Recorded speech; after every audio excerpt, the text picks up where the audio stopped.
What's up, everyone? This is Danny Stygion. I'm the publisher of Sinical Magazine, and you're listening to the 7th episode of the Sinical Magazine podcast. Today's guest is Mistress Eleise.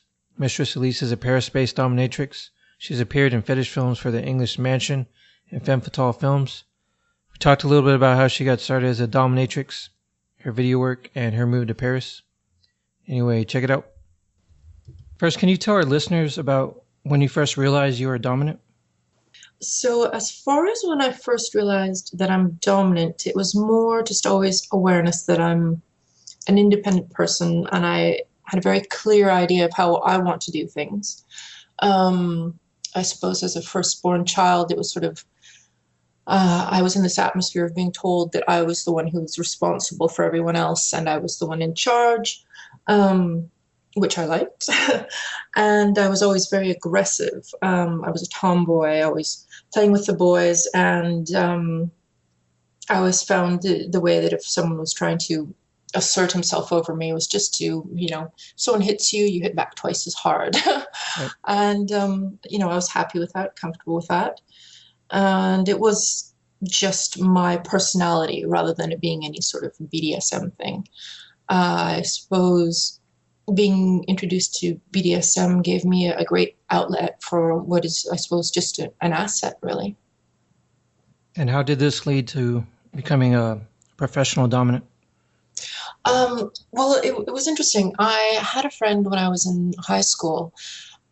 He was a young gay male, my age. We were friends since we were 15.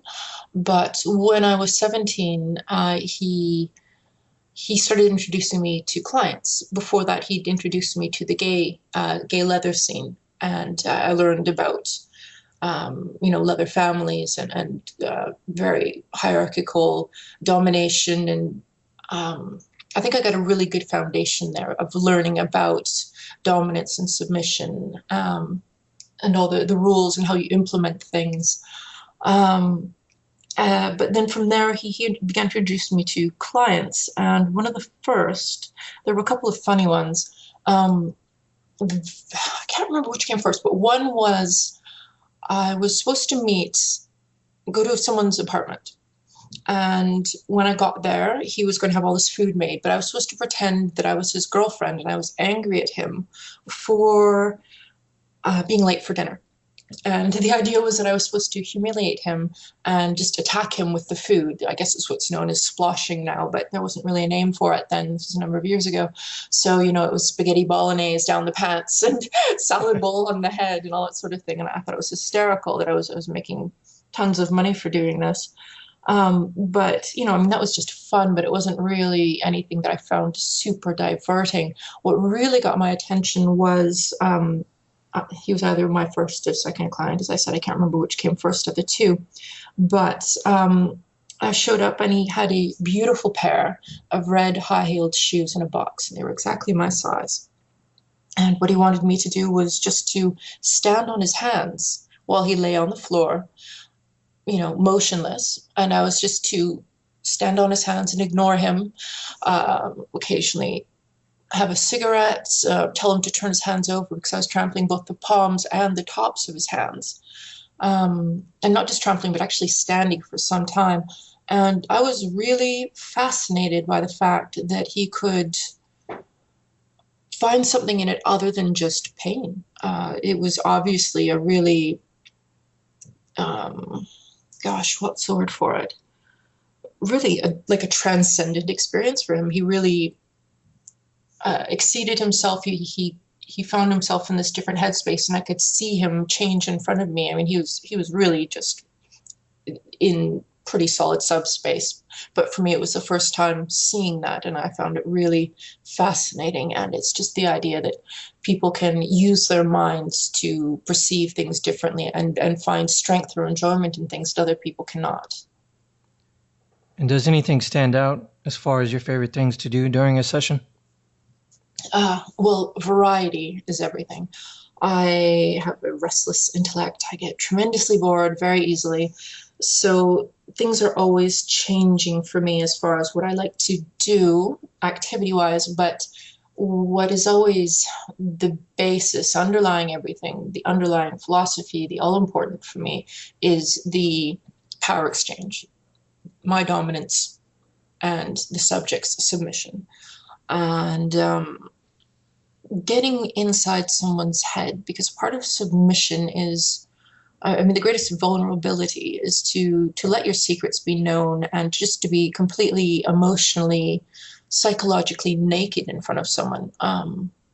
And to be let in like that is, I think it's amazing. I mean, inside some people, there is this wonderland that's amazing to behold and a wonderful thing to be part of. So that's the fascination for me, as well as then you can get into the darker aspects of how you can manipulate someone psychologically, emotionally. And I make sure that I always try to be very conscientious with that. But it's powerful stuff, and it's extremely interesting because it's different, not just with every person, but every time you meet a person. You know, no one is ever the same. The mood will be different in the room. You know, they'll be in a different headspace, and I've got to work with that and manipulate it the way that I want it to go. And it's that complex, never-ending puzzle that keeps me interested. You mentioned the word subspace. Can you elaborate on what that means?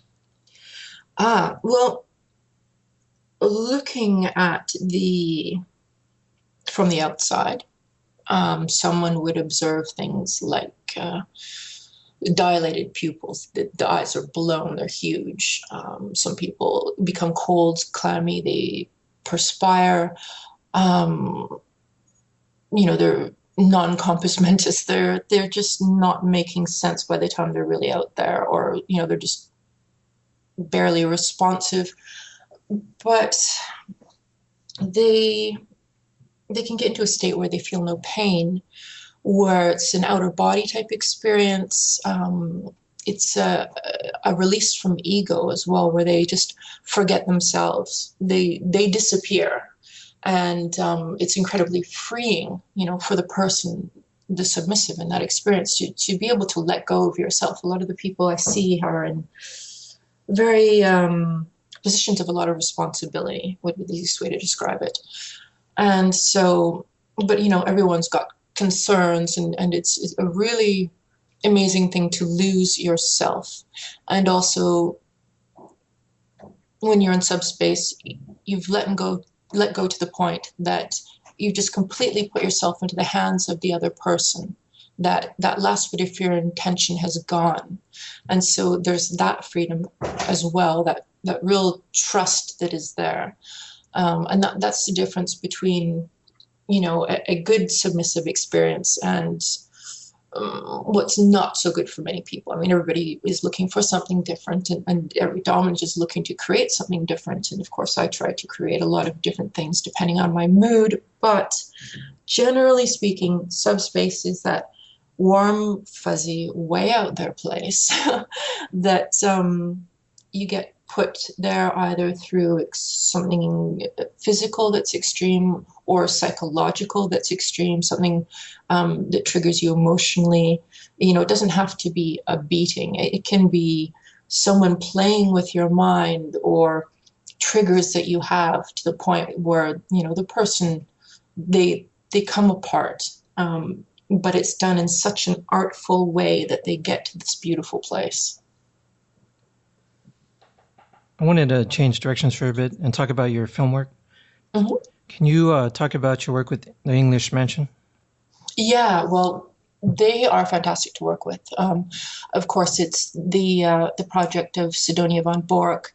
I believe they were one of the first classic, serious femdom sites going, and they've been going ever since. And it's remained true to that, femdom format. It's also a female-run business, which is, it seems a bit contradictory when you see a supposedly femdom business where the women are employed rather than running it. It just doesn't fit for me. Right. But they were fantastic to work with. I hope to work with them again in the future. And for any one who goes to work with them, whether they're a domino or a slave. You're walking into a place where, obviously Mistress von Bork has been collecting equipment for ages. And she's got the best of everything. And everything is just kept immaculately. It's extremely professional. And I wanted to make sure that was my first filming experience. So I wanted to make sure that, my first showing on the internet would be with something a film company I respected. And that's why I chose English Mansion. And it's turned out to be a great experience. What suggestions do you have for someone starting out with video work? Well, the one thing that you really need, of course, you're going to have business sense, but you're not going to go anywhere unless you've got creativity. Being beautiful is not enough. The market is so flooded with gorgeous women. So if, coming up with endless creative scripts is not your thing, and if you're not actually passionate about BDSM or fetish, don't bother. It's more trouble than it's worth. It's just really not going to fly because the market is so flooded and there's just so much to choose from. But if you're a creative person and you have the drive, then there's a lot of ways you can get into it now very easily. First thing, do not get a business partner. You do not need one. It's just going to be someone who eats into your money and potentially can wind up in a total disaster, as I found out. So first thing to do is you need to put together at least 5 clips. You need to be ready to put out at least a clip a day for the first while until you get a good ranking on one of the clip sites. But you can get posted somewhere like Clips for Sale, or, there's tons of other sites where you can start up a shop. You don't need to build a website or anything. You just plug your information in there. You can start posting and making income right away with very few films. The thing that you need to do when you start is just update regularly, because it will keep your studio on the front page where people can find you. Now, if you can make at least every once in a while a really outstanding film, that will get stuck on the front page under top sellers for quite a while. So that will hold you in good stead. But you need these things to get yourself established. Then when you've got a revenue stream from these other sellers, you can then set up your own personal site. Right now, the market is very much oriented towards shorter clips. So I would recommend that. And for some reason, although in the long run it winds up being more expensive, people are in this habit of preferring to buy a number of shorter clips separately rather than buying memberships.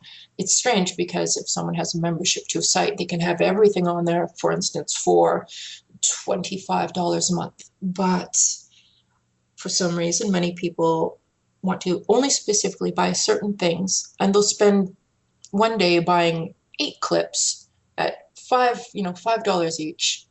Winds up costing them much more. So if you can set up a function when you do get your site set up to sell separate clips along with memberships, then that would be a good way to go.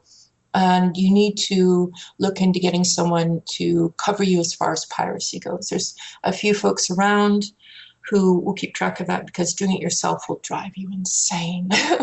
So is that a big problem? It's a huge problem. I mean, all you have to do is, if you want hard numbers, you can look at the music industry, where almost nobody can live off of music sales anymore, because everything is just being pirated, or they get, fractions of a cent for plays on Spotify, things like that. So the only way that musicians make their money anymore is with touring or merchandise.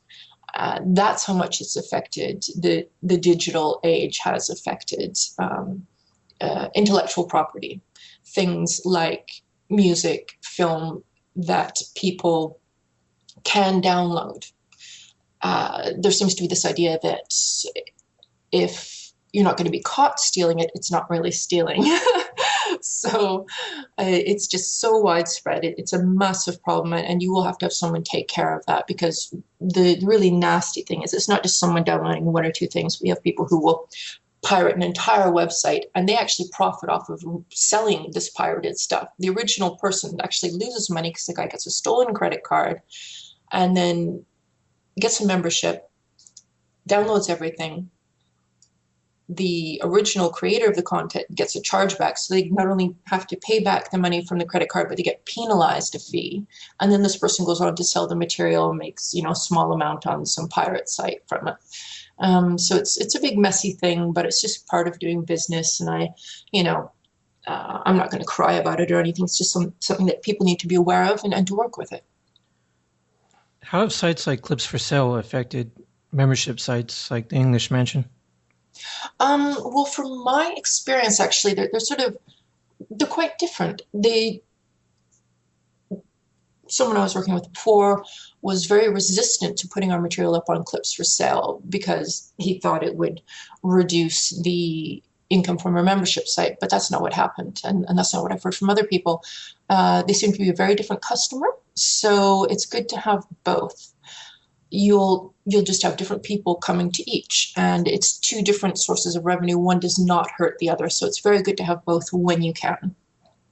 So you should have both. Oh, definitely. Kink.com and other companies have started to experiment with virtual reality. Mm-hmm. It's becoming easier for people to turn their phones into VR devices. Have you thought about going in this direction? What do you mean by virtual reality? Like Oculus Rift or Samsung. Have you? I have no idea what that is.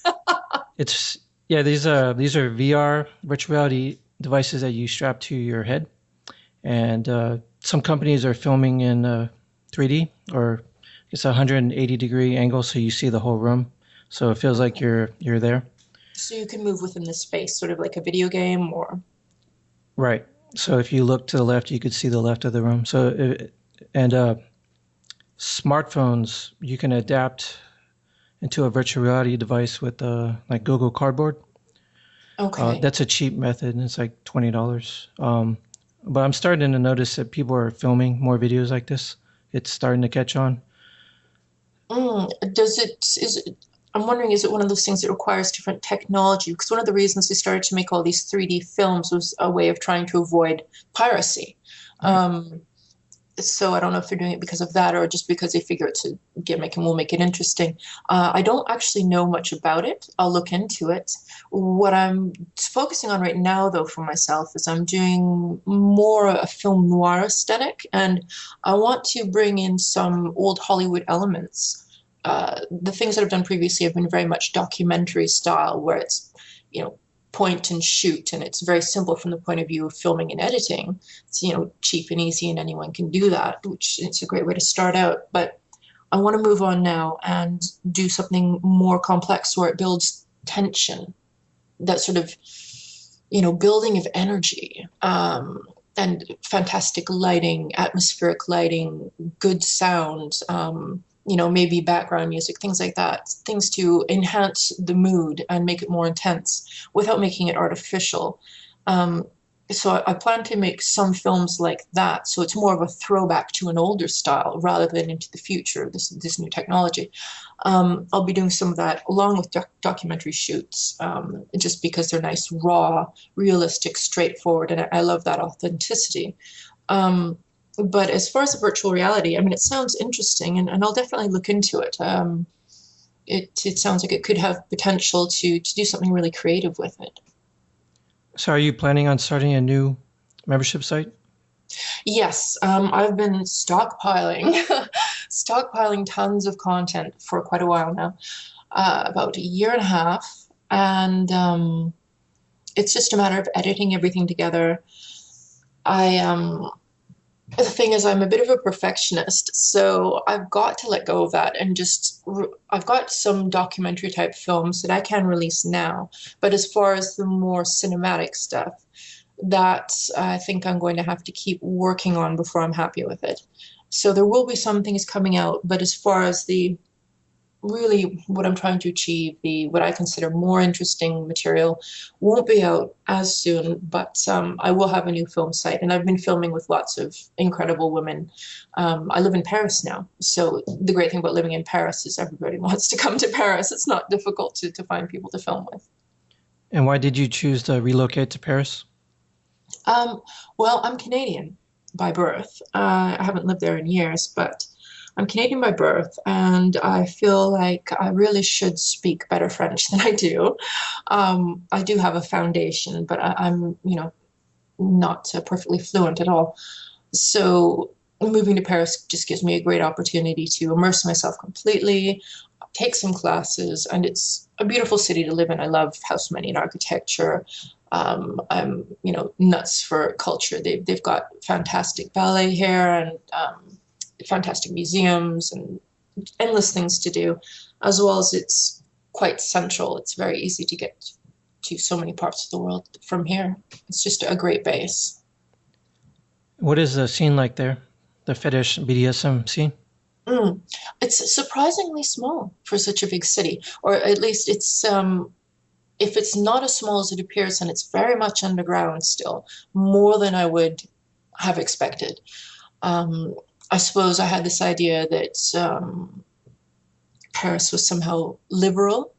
The French are, one would assume, sensual. They have a reputation, but it's really conservative, and people are not very out. And the parties I've been to have been really small, and there's a larger group of people into fetish, for instance, or maybe topping or sensual domination, but no, really, not no.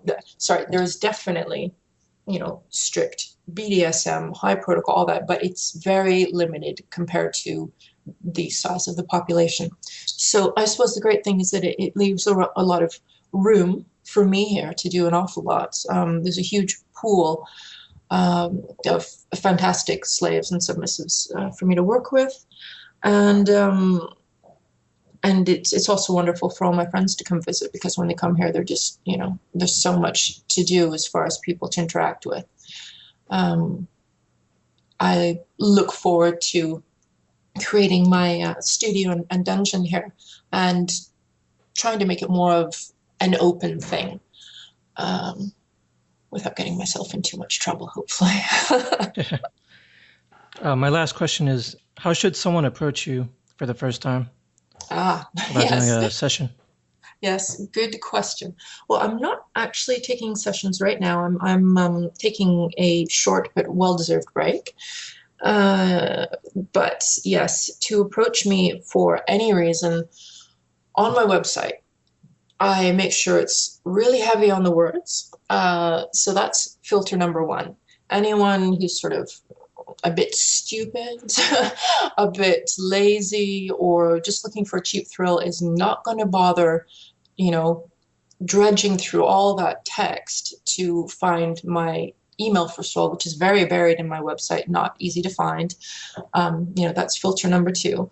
And then I have this huge list of things that people must provide exactly as I ask. And if they fail that, then they just don't get a reply.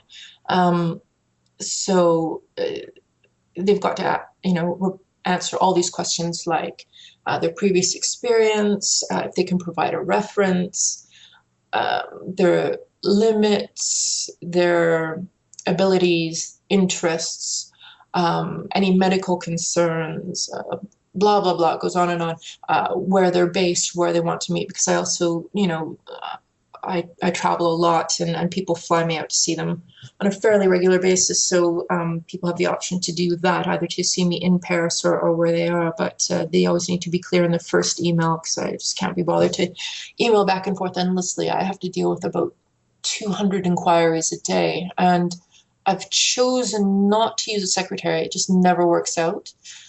No one can really decide for me who I want to see other than me. I have to see these emails to decide for myself. So I have a secretary sort of do the front line of seeing if an email is basically garbage or not. And if it's garbage, it's erased. Or if it's got some stupid pictures in it that someone shouldn't have sent, it gets erased. That's something to never do. Never send me nude photos. Unsolicited naked photos are never welcome. There's a reason we don't ask for them. Does that happen a lot? Actually, thankfully, no. I think my sort of website really discourages that, because it's quite I make a point of making it rather imposing and serious, and makes me seem less fun than I might be. So it's not going to encourage that sort of person. But occasionally I do have some very misguided persons send a really hilarious one was someone recently sent a bunch of pictures, a close-up of his, how can I say this, his anus and one of his penis. And he said, I'm sending these photos so you can see that I'm real. I mean, really confused. Real how? It's not like it's a picture of his face with his passport next to it. It's it just seemed like a crazy excuse to send someone obscene photos. So, and yet he was serious about wanting to meet me. And I thought, well, if you walked up to someone on the street and showed them that, they're obviously not going to be like, hey, let's hang out. They're going to be like, ew, get away from me, and likely hit the person. So yeah, that's something definitely not to do. Don't get familiar. You know, if someone's contacting me, they're contacting me as a domina. So do not drop the title mistress. Some people do that. That's always a bad idea. Never send a cut and paste. They're obvious. They're annoying. They go to, they go straight to delete. What else? That's it. Just read the woman's website. For me, I think my rules are very similar in that you just read the website, follow the rules given there, and then just try to be a polite and normal person, and then you'll already be head and shoulders above so many people. So, yeah, just be sincere, polite, and conscientious as far as following rules. Because if someone can't follow rules on a website, they won't be able to follow rules in a session, and they're useless as far as taking part in a DS scene. Right. Well, I'll make sure to list your website on the show notes page. Oh, thank you. Thank you for taking the time to do this interview. Oh, my pleasure. Thank you.